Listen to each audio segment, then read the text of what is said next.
ഷാർജയിൽ real estate രംഗത്ത് വൻ കുതിപ്പ്. ജനുവരിയിൽ 390 കോടിയുടെ റിയൽ എസ്റ്റേറ്റ് ഇടപാട് നടന്നു.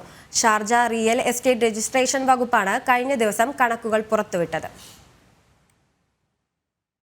കഴിഞ്ഞ വർഷം ജനുവരിയിലെ ഇടപാടുകളേക്കാൾ ഇരട്ടിയോളമാണ് ഇത്തവണ ഷാർജയിലെ റിയൽ എസ്റ്റേറ്റ് രംഗത്ത് നടന്നത്. കഴിഞ്ഞ വർഷം 200 കോടിയുടെ ഇടപാടായിരുന്നു രേഖപ്പെടുത്തിയത്. അതോടൊപ്പം ഇടപാടുകളുടെ എണ്ണത്തിലും വലിയ വർധനവുണ്ടായി. ജനുവരിയിൽ 2999 ഇടപാടുകൾ മാത്രമായിരുന്നത് ഇത്തവണ 5412 എണ്ണമാണ്.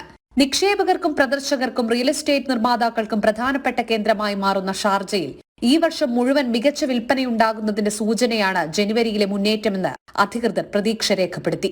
എമിറേറ്റിലെ വിവിധ ഭാഗങ്ങളിലെ 106 പ്രദേശങ്ങളിലായാണ് കഴിഞ്ഞ മാസം ഇടപാടുകൾ നടന്നത്. താമസ മേഖലയിലും വ്യവസായ വാണിജ്യ കാർഷിക മേഖലകളിലും ഇടപാടുകൾ നടന്നു.